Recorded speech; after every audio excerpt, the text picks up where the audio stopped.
اور ایک انتہائی منافقانہ طرز عمل مسلم لیگ نون کا سامنے آ رہا ہے. جو عوامی وہاں پہ جوائنٹ ایکشن کمیٹی ہے اس کے بارے میں ایک تاثر لیا گیا کہ کیونکہ اپوزیشن ہم نے چھوڑی کوئی نہیں تھی طاقتور حلقوں نے, تو اب ایک اپوزیشن بھی خود ہی دے دی گئی ہے. تو ایک پارٹی کو کہا گیا آپ اپوزیشن کریں, باقی گھوڑے خریدیں گے. اور افسوس کی بات یہ ابھی پورا سال بھی نہیں رہتا جنرل الیکشن میں, ٹھیک ہے. تو میرا تو اس کے اوپر یہی تبصرہ ہے, شاید بہت سو کو برا بھی لگے گا, لیکن میرا دل اس پہ افسوس ہی کر سکتا ہے کہ 4 دفعہ جو لوگ, یہ بین ہونے چاہیے الیکشن کمیشن کی طرف سے, جو لوگ 4 دفعہ پارٹی بدلے ہیں, 4 دفعہ فلور میں, کبھی ان کی کیا آئیڈیالوجی ہوگی. آصف انہوں نے پارٹی تو نہیں بدلی, وہ تو ایک ہی پارٹی میں رہے, اقتدار کی پارٹی. دیکھیں وہ اقتدار کی پارٹی میں رہے ہیں اور وہ 4تھی دفعہ کوئی اپنا نیا وزیر اعظم بنا لیں گے, کبھی ایک نے آ کے انہیں کاٹھی ڈال لی, کبھی دوسرے نے ڈال لی. تو اعزاز یہ لوگوں کے اجتماعی شعور پہ بھی سوال ہے, جو اس طرح کے لوگوں کو منتخب کر کے بھیجتے ہیں جو 4 دفعہ فلور کراس کرتے ہیں اور اس کے بعد پھر وہ ووٹ مانگنے جاتے ہیں, تو ان کو کون لوگ ووٹ دیتے ہیں؟ ایسے ہی ہے. میں نہیں سمجھتا کشمیری عوام کا جو اجتماعی شعور ہے وہ اتنا کم ہے. وہ ان لوگوں کو مارک کریں, ان لوگوں کو مارک کریں جو بار بار اقتدار کے لیے, جن کی کوئی سیاسی آئیڈیالوجی نہیں ہے, وہاں پہ بہت زیادہ سیاسی شعور ہونے کے باوجود ابھی بھی لوگ برادریزم پہ ووٹ دیتے ہیں. ابھی بھی لوگ جو ہے وہ اس چیز کو ووٹ دیتے ہیں کہ میرے جنازے پہ اور میری خوشی پہ کون آیا تھا اور میرے ماتم پہ. پلیز اس سے تھوڑا آگے نکلیں. جو آئیڈیالوجیکل لوگ ہیں کسی بھی جماعت میں ہوں ان کو ووٹ دیں, تاکہ یہ اس طرح کے شگوفے نیشنل لیول پہ دیکھنے کو نہ ملے. ایسے ہی ہے. آصف, میری مشتاق مناس سے بات ہو رہی تھی, ہمارے فارمر جرنلسٹ ہیں, نون لیگ انہوں نے فارملی جوائن کر لی اور پھر میڈیا کا رخ نہیں کیا, جو کہ ایک اچھا اقدام انہوں نے کیا. تو وہ بتا رہے تھے کہ جی ہم تو نہیں ووٹنگ کا حصہ لیں گے, اگر پرائم منسٹر ریزائن کر دیتا ہے, نو کانفیڈنس نہیں ہوتی, اس سے پہلے ریزائن کر دیتا ہے, تو ہم ووٹنگ میں حصہ نہیں لیں گے, یعنی کہ نئے پرائم منسٹر کی ووٹنگ میں حصہ نہیں لیں گے. اس میں ایک ٹیکنیکل بات یہ ہے کہ آزاد کشمیر کا جو قانون ہے نا, وہ یہ کہتا ہے کہ ہمارے ہاں تو یہ ہوتا ہے نا کہ نو کانفیڈنس پہلے ہوتی ہے, پرائم منسٹر فارغ ہوتا ہے, پھر نیا سلسلہ شروع ہوتا ہے وزیر اعظم کے انتخاب کا. وہاں قانون ڈیفرنٹ ہے. وہاں پر یہ ہے کہ جب نو کانفیڈنس ہوگی اسی موشن کے اندر نئے پرائم منسٹر کا سلیکشن بھی ہوگا. تو اگر نو کانفیڈنس ہو گیا تو یہ ووٹ تو دیں گے نو کانفیڈنس کو, نئی پرائم منسٹرشپ یا نئی حکومت کا حصہ نہیں بنیں گے. یہ ایک پولیٹیکل موو کر رہے ہیں, وہی آپ والی بات. لیکن اگر پرائم منسٹر نے ریزائن کر دیا تو یہ سائڈ پہ بیٹھیں گے اور again they will not take part. Overall جو باتیں آپ نے کہی ہیں ایسا ہی ہے, and this is very sad state of affair, sad. اور آپ دیکھیں یہ پرائم منسٹر جو موجودہ انوار اللہ کے, ان کو پپٹ پرائم منسٹر کہتے ہیں نا, کہ یہ کسی کے اشارے پہ چلتے ہیں, اسٹیبلشمنٹ کے اشارے پہ چلتے ہیں. تو نیا پرائم منسٹر کس کے اشارے پہ چلے گا؟ وہ بھی ادھر ہی چلے گا نا. اس وزیر اعظم کو بھی سزا یہی دی جا رہی ہے کہ جو جوائنٹ عوامی ایکشن کمیٹی نے پروٹیسٹ کیا, تو آپ اسلام آباد بیٹھے ہوئے تھے, آپ ہمیں ریسکیو کرنے نہیں آئے, تو وہاں یہ کیا کرنے جاتے ریسکیو؟ ان کی تو گراؤنڈ پہ کسی کی کوئی فوٹیج نہیں ہے. اور یہ جو لوگ بار بار فلور بدل رہے ہیں, ان کا عوام پہ کوئی یقین نہیں ایسے ہی. انہیں پتہ ہے کہ جن کی بات ہم نے مانی ان کی مانی, وہی ہمیں دوبارہ لے آئیں گے, نہیں مانیں گے تو دوبارہ نہیں آئیں گے. ٹھیک ہے, تو لوگوں نے ڈیسائیڈ کرنا ہے کہ ان کے ساتھ آگے کیا کرنا ہے, کیونکہ الیکشن دور نہیں. اچھا, تو میرا خیال ہے اگلے ہاں یار ہمیں وہ بتائیں نا, وہ جو جرنلسٹ والے, وہ بات وہ پہلے نمبر پہ تھی, اور یہ بھی بات بڑی اہم تھی. آصف, آپ کو پتہ ہے کہ 21 تاریخ کو 21 ستمبر کو ہمارے ایک ساتھی ہیں امتیاز میر, ان کو کراچی میں میٹرو 1 نیوز کے یہ جرنلسٹ تھے, اینکر تھے, ان کو بے ایمانہ طور پر قتل کر دیا گیا تھا.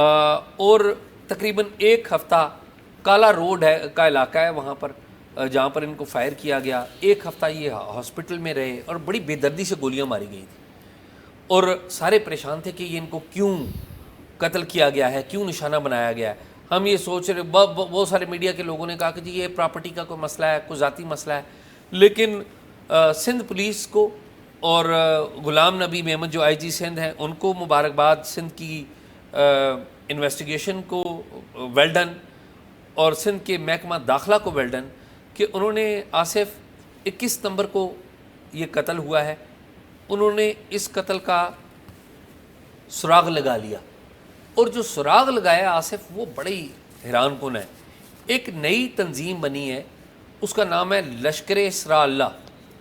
یہ نئی تنظیم بنی ہے آصف, اور یہ کہا جاتا ہے کہ ایک تنظیم جو ہے, جو کہ آپ کو پتہ ہے ایک ملیٹنٹ آرگنائزیشن ہے زینبیون. تو آصف اس کا جو تعلق ہے اس کے جو لوگ جو پکڑے گئے ہیں ان کا ماضی میں زینبیون سے تعلق تھا. ٹھیک ہے. کیا کہ جو 4 افراد پکڑے گئے ہیں ان کی میں کہانی سناتا ہوں اور میں بتاتا ہوں کہ یہ تنظیم کرتی کیا ہے.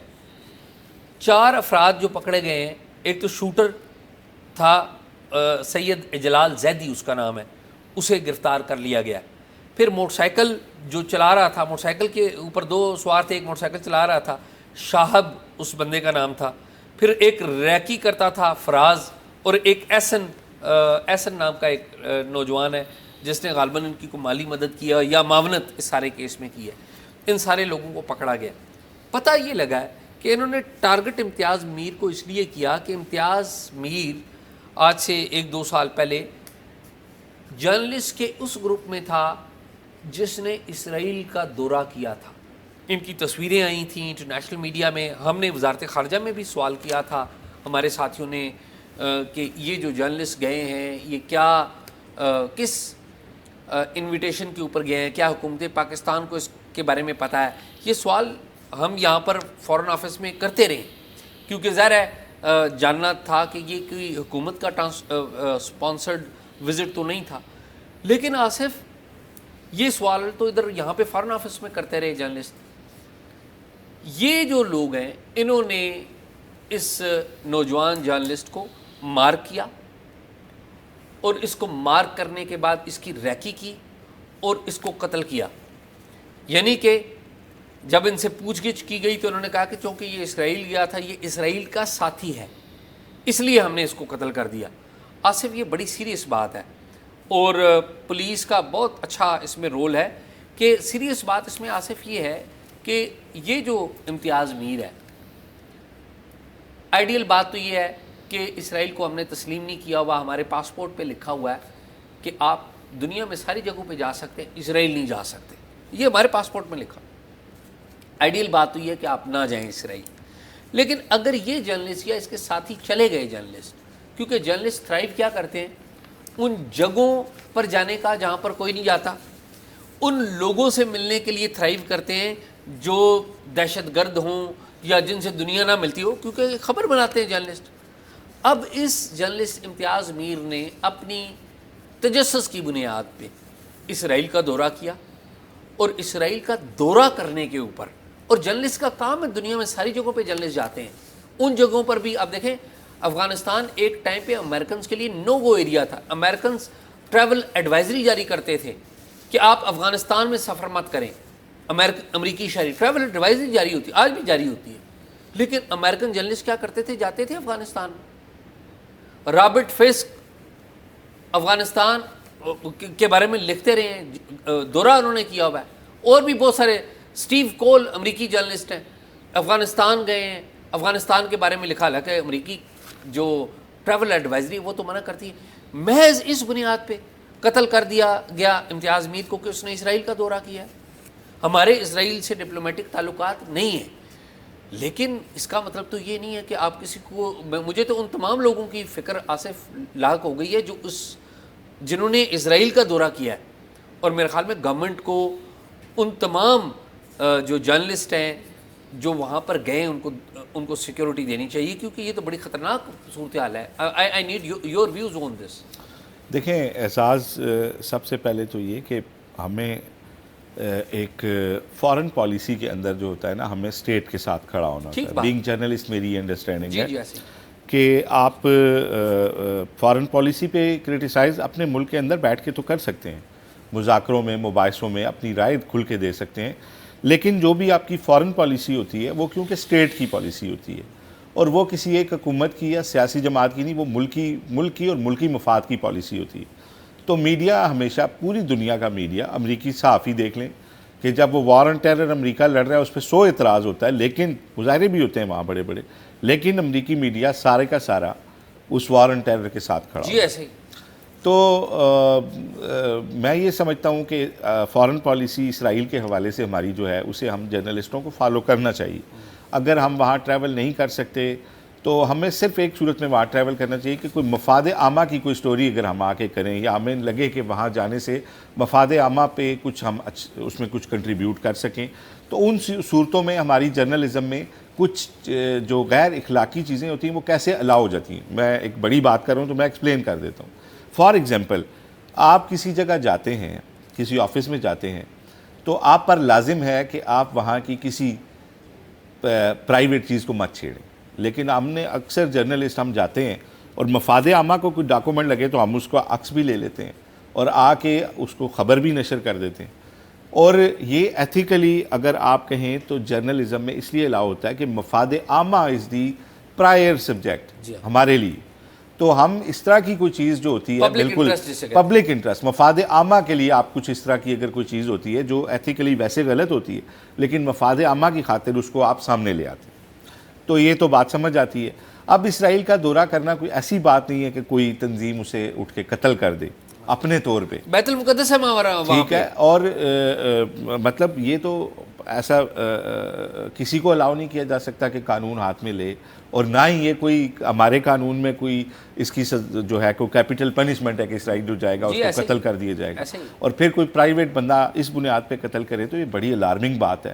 اور میں سمجھتا ہوں کہ اس کے اوپر ان سب لوگوں کو ٹیکن ٹو دی ٹاسک ہونا چاہیے، ان کے لیے زیرو ٹالرنس ہونی چاہیے۔ بالکل، اور آصف ابھی تو ڈائنامکس چینج ہو گئی نا، آپ دیکھیں شرم الشیخ میں ڈونلڈ ٹرمپ جاتے ہیں اور وہ جو ابراہیم اکارڈ جو ہے اس کے تحت وہ کہتے ہیں جی ہم نے فلسطین کا مسئلہ حل کر لیا، ٹھیک ہے، اس میں آپ پاکستان کا پرائم منسٹر، دنیا کے 25 مسلم ممالک کے سربراہان وہاں پر موجود ہیں، 8 ممالک نے پہلے جو امریکی صدر ہے اس سے ملاقات کی ہے، اور یہ تمام اس کو اوکے کرتے ہیں، اور پھر فیصلہ کیا ہوتا ہے آصف؟ فیصلہ یہ ہوتا ہے کہ ٹونی بلیئر وہاں پہ حکومت بنائیں گے، حکومت کو ہیڈ کریں گے، ایک انٹرم گورنمنٹ وہاں پر بنے گی، اور وہاں پر انٹرنیشنل اسٹیبلائزیشن فورس بنے گی جو کہ غزہ کے علاقے، فلسطین کے علاقے میں کام کرے گی۔ اس میں انڈونیشیا نے کہا جی ہم فوج دیں گے اپنی، اس میں ملائیشیا نے بھی کہا، اور پاکستانی فوج بھی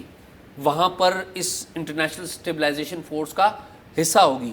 تو اب یہ جو فلسطین کا جو معاملہ ہے وہ بظاہر حل ہوتا ہوا نظر آ رہا ہے، آلدو کہ کچھ وائلیشنز ہو رہی ہیں جس کے اوپر مسلم ممالک نے ایک مشترکہ بیان بھی دیا ہے۔ اب یہ جو ایک نئی سچویشن پیدا ہو رہی ہے اس میں تو بہت ساری چیزیں تبدیل ہونے جا رہی ہیں، اور اگر اس طرح کی واقعات ہوتے رہے تو آصف یہ تو اس کے خالی پاکستان کے اوپر اثرات نہیں ہوں گے، گلوبل اثرات ہوں گے۔ یہ بڑی میرے خیال میں ایسے کسی بھی اقدام کی حوصلہ شکنی ہونی چاہیے، اور میں اگین یہ کہوں گا کہ جرنلسٹ کا کام، اگر یہ نوجوان وہاں پر گئے ہیں تو میں آنیسٹلی، بیت المقدس ہے ہمارا وہاں پر، جسے مسلمان بھی تسلیم کرتے ہیں، عیسائی بھی تسلیم کرتے ہیں اور یہودی بھی تسلیم کرتے ہیں، تو اس کو جرم نہ بنائیں اور پرامن بقائے باہمی کی بات کریں۔ مسئلہ فلسطین اہم ہے، اور اگر وہ ریزالو ہو رہا ہے تو پرامن بقائے باہمی کے تحت رہیں۔ ٹارگٹ کلنگ اور یہ غلط اقدام ہے، اس کے اوپر بڑی حکومت کو سخت اقدام کرنا ہوگا۔ لیکن اعزاز، یہ جو جرنلسٹ گئے تھے نا، اس پہ تھوڑا سا ایک یہ دیکھیں، کیا یہ حکومت کی ول سے گئے تھے؟ میرا نہیں خیال۔ نمبر 1، اگر ول سے نہیں گئے پھر یہ زیادہ سنگین بات ہو جاتی ہے کہ ایک ایسا ملک جسے ہم تسلیم ہی نہیں کرتے، اس کی اسٹیبلشمنٹ کے دعوت پہ آپ گئے ہیں، پھر کیا جو آپ بات کر رہے ہیں بیت المقدس تو شاید یہ گئے ہی نہ ہو، بیت المقدس کی تصویریں آئی تھیں مجھے چلے اگر گئے ہیں تو یہ ان کا ذاتی وہ ہے، لیکن حکومت کی اس کے بغیر فوراً کسی اس میں جانا درست نہیں ہے۔ میں یہاں اپریشیٹ کروں گا سندھ پولیس کو، جنہوں نے نہ صرف یہ کہ متعلقہ بندے جو ہیں ان کو آئیڈینٹیفائی کیا بلکہ انہیں پکڑ لیا، اور یہ ایک شاید اس کے بعد امید ہے کہ یہ سلسلہ رک جائے گا۔ اچھا آصف، میں آپ کو اس میں ٹیکنیکل بات بتاؤں، اس حوالے سے چونکہ اس وقت یہ سوال یہاں پر فورن آفس میں کرتے رہے، میرے سمیت مختلف جرنلسٹ اس معاملے کو دیکھ رہے تھے، تو قانون ایٹ دیٹ ٹائم چیک کیا گیا تھا کہ اگر کوئی جرنلسٹ یا کوئی بھی شہری، لوگ ٹریول کرتے ہیں اسرائیل میں تیسرے ملک کے ذریعے، تو وہ اسرائیل جاتا ہے تو کیا یہ کوگنیزیبل offense ہے، قابل دست اندازی پولیس ہے، جرم ہے؟ تو نہیں تھا، اس کے اوپر کوئی سزا نہیں ہے، یعنی کہ آلدو کے پابندی ہم نے لگائی ہوئی ہے کہ نہیں ٹریول کر سکتے، تو وہاں تو یہ پاسپورٹ لے کے جاتے ہی نہیں ہیں، وہ تو ان کو پرمٹ دیتے ہوں گے نا. ظاہر ہے اگر ہم نے نہیں تسلیم کیا ہوا تو ادھر سے بھی ڈپلومیٹک نہیں ہے نا ہمارا, نہ ادھر ہمارا سفیر ہے نہ ان کا سفیر ادھر ہے. تو یہ تو کوئی طریقہ کار پرمیشن لیٹر ہوتی ہوگی, وہ اپنے ملک میں کسی بندے کو جانے کی اجازت دے رہے ہیں تو طریقہ کار ہے نا کوئی. اعزاز دیکھیں, ہم نے ضابطہ فوجداری میں اگر اسے نہیں لکھا نا تو اس سے یہ قطعی یہ مطلب نہیں ہے کہ کیونکہ نہیں لکھا ہوا تو وہ, کیونکہ ایک جب کلیئرٹی ہے واضح, صدر مملکت پاکستان کے صدر کی طرف سے ٹریول ڈاکومنٹ جاری ہوتا ہے اور اس میں صدر نے کہا ہوا ہے کہ آپ ہر جگہ جا سکتے ہیں یا نہیں جا سکتے, تو منع کیا گیا ہے نا. تو جب صاف منع کیا گیا ہے تو اس میں اگر کوئی بیک چینل ڈپلومیسی کے تحت بھیجا جاتا ہے تو بات سمجھ آتی ہے. اگر اس کے علاوہ کوئی لوگ جاتے ہیں تو میرا خیال ہے یہ کوئی اتنا کوئی ایسا فیل نہیں ہے کہ ہم اس کی کوئی تعریف کریں بیٹھ کے, خاص طور پہ ایسی صورت میں جب کہ مفاد عامہ کا کوئی میٹر بھی ہمارے سامنے نہیں آیا ہے کہ آ کے انہوں نے کوئی ایسی سٹوری دی ہو جو فلسطین کے یا پاکستان کے عوام کے مفاد میں ہو. تو لیکن باوجود اس کے میں یہ بات بار بار کہہ رہا ہوں کہ یہ کوئی ایسی چیز نہیں تھی کہ کوئی نے گولی مار دیتا, اور کسی انڈیویجول کو تو بالکل بھی اختیار نہیں ہو سکتا. اگر اسٹیٹ کا اس سے کوئی کنسرن ہوتا تو اسٹیٹ شاید خود کوئی مقدمہ چلاتی یا ان لوگوں کی کوئی ان کی ڈی بریفنگ ہوتی کہ آپ گئے ہیں تو کیوں گئے ہیں اور آپ کس کے کہنے پہ گئے تھے, وہ اگر ہوتا تو سمجھ آتی ہے. یہ تو کوئی بات نہیں ہے کہ کوئی بندہ اٹھے اور اپنی عدالت لگا کے ان کو گولی مار دے. ان لوگوں کو تو بالکل ان کو بڑا اس کے ساتھ سختی کے ساتھ دیکھنا ہوگا کوئی شک کہ یہ کیوں اس طرح کر رہے ہیں. بالکل صحیح بات ہے. لیٹس سی کہ یہ لوگ کون ہیں. تو اب میرا خیال ہے اگلی سٹوری کی طرف چلیں آزاد. جی ہاں جی. تو آپ کوئی مجھے بتا رہے تھے ڈیٹیلز وہ عدالتی معاملات کی, مجھے نہیں وہ افغان والا معاملہ ہم نے ڈسکس نہیں کیا میرے خیال میں. افغانستان والا, ہاں پہلے تو مذاکرات کے اوپر بات کریں. آصف,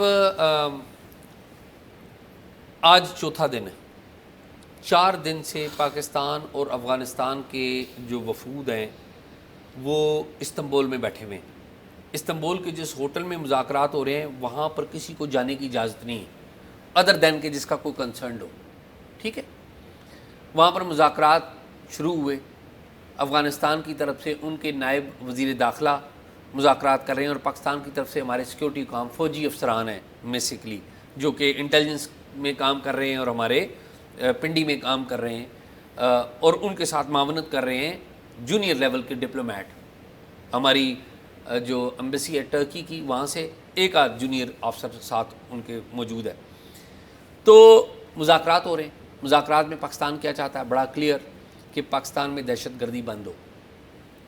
افغانستان کی طرف سے جو ہمیں بات آئی ہے, اور یہ ہمیں ہمارے دیکھنے والوں کو پتہ ہونا چاہیے کہ ہمارے پاس معلومات کا ذریعہ جو ہے وہ افغان نہیں ہے.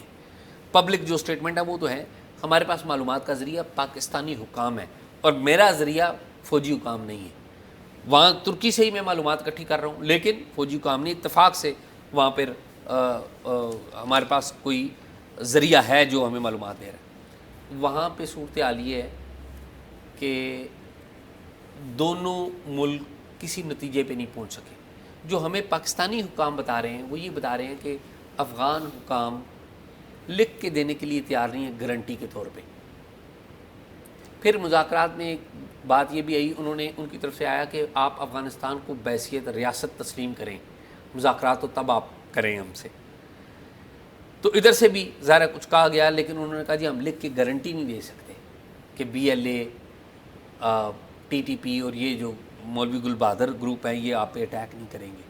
تو یہ وجہ بنی ہوئی ہے کیونکہ معلومات کم ہیں. زیادہ میں بات اس لیے نہیں کروں گا کیونکہ ہمارے پاس ایکچولی معلومات کم ہیں. ایک بات میں ضرور کہوں گا کہ ہمارے پالیسی میکرز جو وہاں پر گئے ہوئے ہیں یقینی طور پہ ان کے پاس معلومات بڑی ہوں گی, ساری چیزیں ہوں گی, لیکن اچھا ہوتا کہ ہمارے ڈپلومیٹس جن کی عمریں گزری ہیں صرف اس کام میں وہ ان کے ساتھ ہوتے. مثال کے طور پہ اسد گیلانی ایڈیشنل سیکرٹری ہیں وزارت خارجہ کے, اس سارے معاملے کو وہ دیکھتے ہیں پاکستان افغانستان تعلقات کو. امبیسڈر صادق جو کہ اسپیشل NY خصوصی نمائندہ خصوصی لگائے گئے ہیں ہماری طرف سے افغانستان کے, اگر وہ بھی ہوتے تو شاید وہ چیزوں کو بہتر انداز میں دیکھتے. تو یہ کیوں نہیں ہے وہاں؟ مجھے نہیں آصف سمجھ میں آئی کہ ایٹ دی 11th آور اسد گیلانی صاحب کے بارے میں پتہ چلا کہ وہ نہیں گئے. جانا تھا انہوں نے, وہ نہیں گئے. مجھے نہیں پتا کہ کیوں نہیں ہوا, لیکن میں تو صرف یہ کہوں گا کہ ہمارے جو فارن آفس کو ڈپلومیٹ دیکھتے ہیں وہ اپنا کام بہت اچھا جانتے ہیں, میں یہ نہیں کہتا ہوں کہ جو گئے ہوئے ہیں ان کو کچھ پتہ نہیں، ان کے پاس بھی ظاہر معلومات ہیں، وہ بارڈر کے اوپر ہیں، ان کے پاس انٹیلیجنس معلومات ہوگی، فوجی معلومات ہوگی، سب کچھ ہوگا، بہت اچھی بات ہے، لیکن بہت ہی اچھا ہوتا کہ ہمارے یہ جو تجربہ کار جو شعبے کے ماہرین ہیں، جو شعبے کے ماہرین ہیں، جن کے پاس ساری زندگی کا تجربہ ہے، 1-2 سال کا نہیں، ساری زندگی کا تجربہ ہے، تو ہماری آئی ہوپ کہ ہمارے پالیسی میکرز جو ایکسپرٹس ہیں ان کو مانیں، لیڈ وہ کریں ہمارے ایکسپرٹس. ہمارے پالیسی میکرز کا ایک اپنا رول ہے، یعنی کہ ہمارے جو ان پٹ دینے والے ہیں ان کا اپنا ایک رول ہے، اس کو ایکنالج کیا جاتا ہے، لیکن جو ایکسپرٹ ہیں ان کی میرے خیال میں کوئی متبادل ہو نہیں سکتا. آصف، مجھے نہیں لگتا کہ یہ مذاکرات کامیاب ہوں گے، اگر ہوئے تو یہ ایک معجزہ ہی ہوگا. آج کل رات کو 9:30 بجے انہوں نے ختم کر دینی تھی، ختم ہو گئے، ٹاکس ختم ہو گئی تھی. پھر آج صبح دوبارہ ترکی کے درخواست کے اوپر، کیونکہ ترکی کے جو انٹیلیجنس چیف ہیں ابراہیم کالن ان کا نام ہے، انہوں نے اسپیشلی ریکویسٹ کی کہ جی آپ بیٹھیں، آج بھی بیٹھیں. میرا نہیں خیال کہ یہ معاملہ کسی سمت بیٹھے گا. ایک ہمارا ایک اور دوست ملک ہے، اس کے سفیر ہیں افغانستان میں آصف، مجھے ان کے بارے میں پتہ لگا کہ وہ بڑا طالبان کے موقف کی بڑی تائید کر رہے ہیں.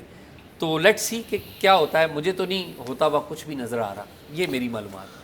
دیکھیں، اگر افغان طالبان یہ لکھ کر دینے کو تیار نہیں ہے کہ پاکستان میں دہشت گردی کے حوالے سے ان کی سرزمین استعمال ہوتی رہے گی، اگر وہ یہ نہیں لکھ کے دیتے کہ نہیں ہوگی، تو پھر تو مذاکرات بے شک ناکام ہو جائیں. کم از کم ہمیں کلیئرٹی تو ہوگی کہ دشمن کدھر ہے. ایسے ہی ہے.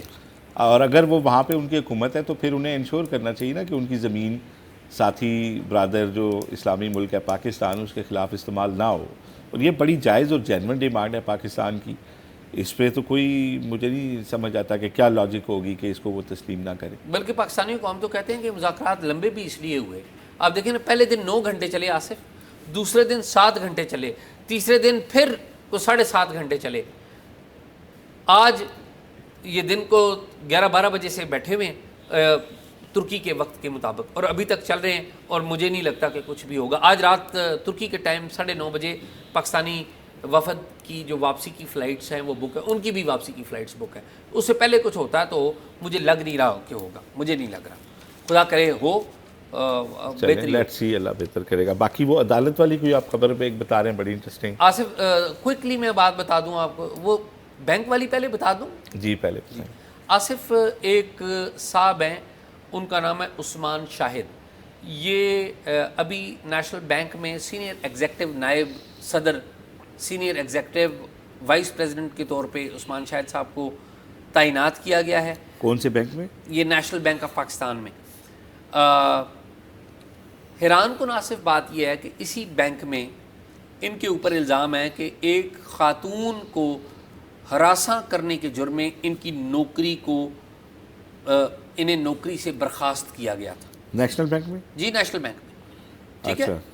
اب اسی بینک میں دوبارہ ایک طاقتور سیٹ کے اوپر یہ آ گئے ہیں، اور حیران کن بات یہ آصف کہ ان کے بارے میں جو آخری فیصلہ آیا ہے نا، وہ دسمبر 2024 میں آیا ہے. پچھلے سال دسمبر کو فیصلہ آیا کہ جس میں فیصلے کے مطابق ہائی کورٹ نے اپ ہیلڈ کیا جو فوسپا ہے، جو متصب ہے حراسیت کے حوالے سے، اس نے فیصلہ دیا تھا کہ انہوں نے ایک خاتون کو ہراساں کیا ہے. اب یہ جب ان کے خلاف فیصلہ آیا فوسپا کا، تو یہ پریزیڈنٹ ایوان صدر چلے گئے. ایوان صدر میں ان کو کہا کہ سینشور دے دیں، یعنی کہ ان کو کوئی چھوٹی موٹی سزا دیں، نوکری ان کی برخاست نہ کریں. تاہم انہیں بینک چھوڑنا پڑا، اس سے نکل گئے.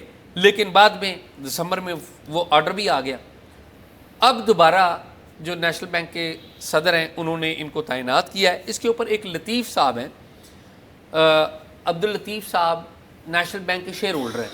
انہوں نے اسلام آباد ہائی کورٹ میں کیس کر دیا، اور اب نوٹس آج جاری ہو گئے. اگر انہوں نے کوئی اپنا موقف دینا ہے تو ضرور ہمیں دیں، ہم چلائیں گے. ہم نے تو جو کارروائی ہوئی ہے اسلام آباد ہائی کورٹ میں، آج نوٹس چوکے ہوئے ہیں، ہم نے وہ بتائی ہے. اور ویسے میں حیران ہوں کہ یہ پتہ نہیں یہ کیا ہے، کہ یہ کیا میسج ہے کہ آپ کے اوپر اتنا سنگین الزام لگے اور ثابت بھی ہو جائے اور دوبارہ آپ آ جائیں. ایک تو لگانے والوں پہ بڑی حیرت ہے، اور ایک وہ جو واپس آ گئے ان پہ بڑی حیرت ہے. دیکھیں نا ابھی سال نہیں ہوا ان کے خلاف جو لاسٹ آپ بتا رہے ہیں جو ہراسگی کی کمشنر ہیں جی ہاں انہوں نے جو دسمبر 2024 میں کیا تو ابھی تو 10 ماہ ہوئے ہیں ٹھیک ہے اور یہ آ گئے ہیں واپس اور اسی بینک میں آ گئے ہیں. تو اگر اتنے اچھے افسر سے تو پہلے نکالا نہیں جانا چاہیے تھا. ایسے ہی.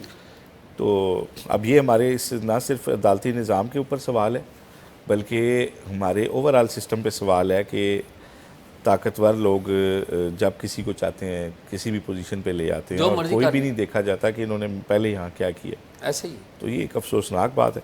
اچھا آصف ایک اور بڑا انٹرسٹنگ کیس ہے.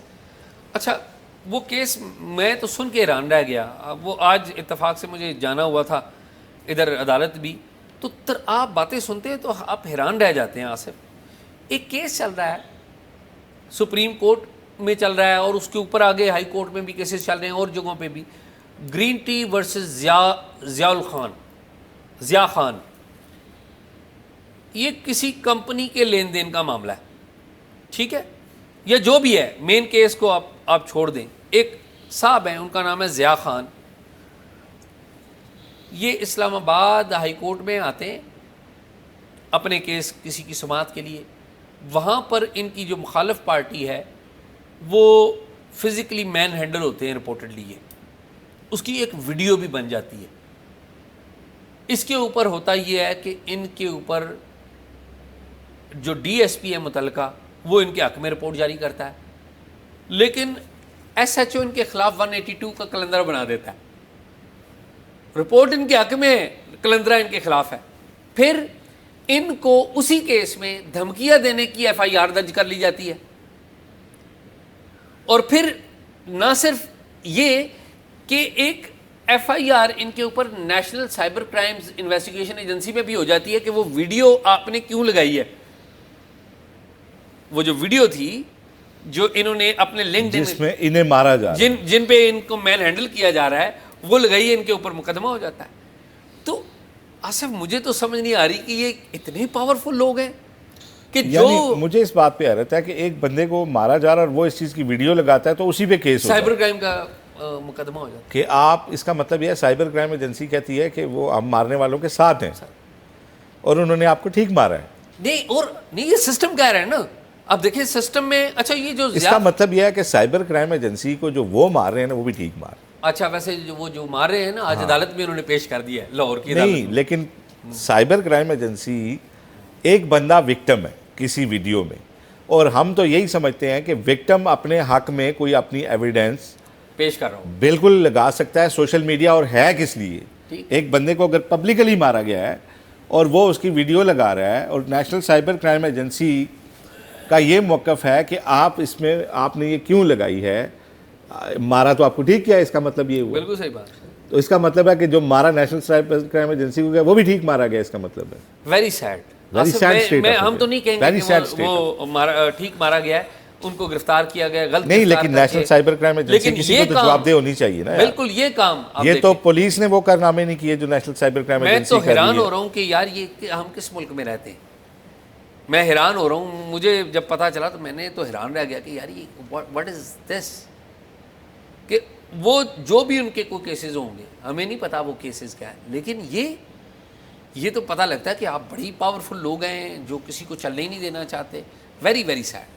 تو آصف میرے خیال میں یہی ہے. ہاں تو یہی تھا. ناظرین پروگرام آپ نے دیکھا. پروگرام کے بارے میں رائے ضرور دیجیے گا اور اگر کوئی معلومات ہو تو talkshop777@gmail.com پہ شیئر کیجیے. اللہ حافظ.